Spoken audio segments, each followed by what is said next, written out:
तो छपरा पिछड़ापन का मुख्य कारण यहाँ जो हमारा नेतृत्व है, जैसे कि हमारे विगत कई वर्षों से हमारे माननीय सांसद राजीव प्रताप रूडी जी हैं, 10 वर्षों से हमारे विधायक भाजपा के डॉक्टर CN गुप्ता जी हैं। ये लोग कभी छपरा के विकास की नियत ही नहीं है। देख लीजिए, छपरा शहर में आज थोड़ा सा पानी हो जाए बजबज हो जाएगी, न कहीं चलने की व्यवस्था है, न रहने की व्यवस्था है, और व्यवसाय तो इतना खराब हो गया है प्रतिदिन, और हत्या घटनाएं तो प्रतिदिन हो रही है। अभी मैं बता दूं कि अभी 1-1.5 घंटा पहले हमारे शुभम सत्तू की रुपया बैंक में जा रहे थे, छिनतई हो गया। यही तो स्थिति है हमारे छपरा का। और पिछड़ापन की बात बोल रहे हैं तो पिछड़ा तो छपरा तो बिहार का सबसे पिछड़ा जिला हो गया है, क्योंकि यहाँ समुचित विकास नहीं हो रहा है, समुचित व्यवस्था नहीं हो रही है।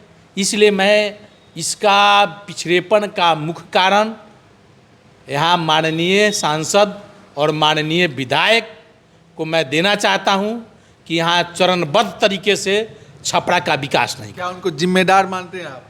हम तो भाई जिम्मेदार मानते हैं, क्योंकि जिसका नेता ही, जिसका अभिभावक ही, जिसका गार्जियन ही, जिसका छपरा का चिंतन नहीं करे, उसका विकास कहाँ से हो पाएगा। तो हमारे आज के डेट में जो हम नेता चुनते हैं, उसी के पास कोई जुनून नहीं है, उसके पास कार्य करने की क्षमता नहीं है, तो छपरा का विकास कैसे संभव हो सकता है। दोनों बीजेपी से हैं, सांसद भी हमारे हैं और विधायक भी है। हाँ, कई एक साल से हैं। हैट्रिक है, 3 बार लगातार हमारे राजीव प्रताप रूडी जीते, लेकिन कभी छपरा का चिंतन किए क्या? चिंतन तो किए अमनौर का, चिंतन तो करते हैं अपने। अब हम क्या कहें आपसे, आप तो मीडिया के साथ ही, आप सब लोग जानते हैं, पूरे छपरा की जनता जानती है, पूरे छपरा शहर की जनता जानती है कि क्या करते हैं ये लोग। न जनता से न जनता से मतलब है, न विकास से मतलब है। मुख्य कारण बताइए कि मुख्य जो क्या कमियां दिखती हैं यहाँ पर अपने ज़िले में, अपने छपरा सारण में, कमी बताएं। देखिए, मुख्य कमी तो जहाँ पर जिस परिवार का, जिस घर का गार्जियन ही सही नहीं हो, उस घर का विकास कहाँ होगा। जिस जिला का नेता ही, जिसका जिला का प्रतिनिधि ही, जिस छपरा शहर का, नगर का प्रतिनिधि ही ठीक नहीं होगा, तो उसका विकास कहाँ से संभव हो पाएगा। इसलिए मैं छपरा सारण जिला के विकास के पीछे जो अवनति हुई है, प्रतिदिन घटनाएं, प्रतिदिन हत्या, आपराधिक ग्राफ बढ़ा है। आपराधिक ग्राफ तो अभी तो बोल रहे हैं कि 1 घंटा पहले घटना घटी है। और बिहार में देख लीजिए, अभी डबल मर्डर हत्याकांड हुआ है सुबह में,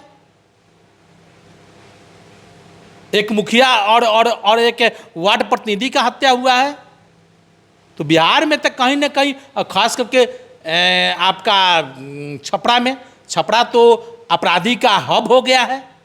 हालिया दौरा देखा जाए, हमारे प्रधानमंत्री, माननीय प्रधानमंत्री बिहार दौरा में पहले भी आए थे, अभी 20 तारीख को सिवान में भी आ रहे हैं अपने सारण प्रमंडल में। तो क्या कुछ कहते हैं उनके आने से पूरे छपरा सिवान का विकास के बारे में क्या सोचते हैं?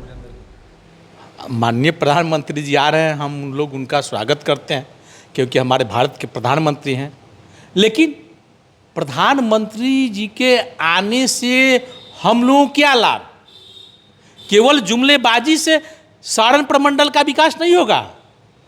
आ रहे हैं हमारे प्रधानमंत्री जी, तो छपरा सारण प्रमंडल के लिए, विकास के लिए क्या क्या दे रहे हैं, यह बड़ी बात है।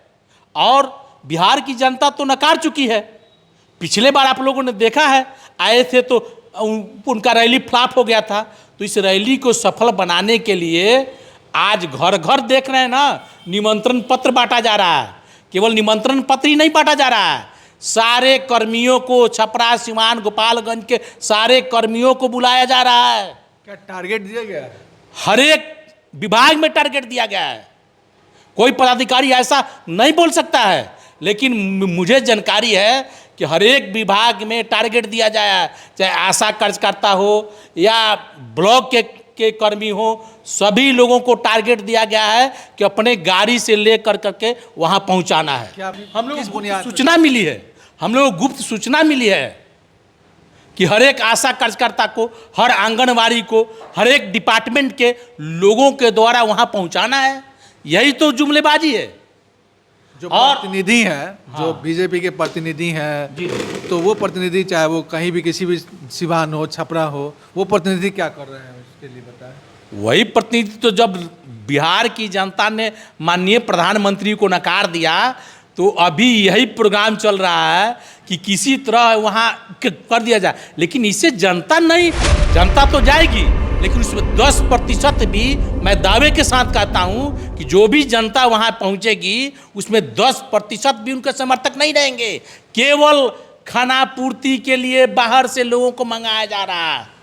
जिस तरह प्रशांत किशोर के में लोगों को बुलाया जा रहा है, उसी तरह आज नरेंद्र मोदी की रैली में सब लोगों को बुलाया जा रहा है। इस जुमलेबाजी से सारण प्रमंडल का विकास होने वाला नहीं है। मैं तो डंके की चोट पे कहना चाहता हूं कि आ रहे प्रधानमंत्री तो कल से सीवान से और पटना के लिए रेल चालू करा दे, मैं धन्यवाद दूंगा, लेकिन नहीं कर पाएंगे। हम लोग तो मांग रहे हैं कि अगर एक रेल भी, 2 रेल अगर सुबह में चल दे तो छपरा, सिवान, गोपालगंज के विद्यार्थियों के लिए कोचिंग की सुविधा हो जाएगी। यहाँ फल बेचने वाले, दूध बेचने वाले लोगों की फायदा हो जाएगी कि सुबह में ट्रेन से जाएगा और विद्यार्थी अपना कोचिंग करके पुनः शाम को लौट आएगा। फल बेचने वाले, सब्जी बेचने वाले, दूध बेचने वाले, मरीज लोग सुबह में जा करके अपना ट्रीटमेंट करा करके, अपना दवा करा करके शाम को लौट आएंगे। लेकिन प्रधानमंत्री जी को तो ये करना नहीं है, बीजेपी के नेता को तो करना नहीं है। इसलिए विकास की बात कहाँ आप बोल रहे हैं। और आएंगे, चुनाव आ गया, प्रधानमंत्री जी आएंगे, लेकिन बिहार की जनता ने ठान लिया है परिवर्तन होकर रहेगा। मैं दावे के साथ कहता हूं। अरे एक गाड़ी हम लोग व्हीकल लेते हैं तो 15 साल में उसको सरकार कहती है कि रिटायरमेंट हो गया, और हमारे माननीय मुख्यमंत्री जी तो 20 साल हो गए, न उनका शरीर काम कर रहा है, न मस्तिष्क काम कर रहा है। और प्रधानमंत्री जी की उम्र भी हो गई, मुख्यमंत्री जी की उम्र हो गई। इसलिए बिहार में इस बार राजनीतिक सरगर्मी तेज होगी, और यहीं से बिहार की धरती से, जिस तरह महात्मा गांधी ने चंपारण की धरती से शुरू किया था, उसी तरह बिहार से भारतीय जनता पार्टी के गठबंधन को नेस्तनाबूत जनता करेगी, या बिहार से 2025 में शुरुआत हो जाएगी। ये हमारे साथ थे वीरेंद्र शाह, मुखिया छपरा से, राजद के कार्यकर्ता है, समर्पित कार्यकर्ता है, जिन्होंने बड़ी मांग की, लेकिन साथ साथ आरोप लगाया बीजेपी कार्यकर्ता को कि वो कैसे जो है वहाँ पे रैली के लिए भीड़ जुटाएंगे। और साथ साथ उन्होंने ये भी कहा कि हमारे प्रधानमंत्री और मुख्यमंत्री का एज हो चुका है, उस पर भी इन्होंने बड़ी आरोप लगाया। इस आरोप के साथ बने रहें। मेरे साथ, मेरा नाम संजीव मिश्रा, आप देख रहे थे ये बिहार डिजिटल न्यूज़। धन्यवाद।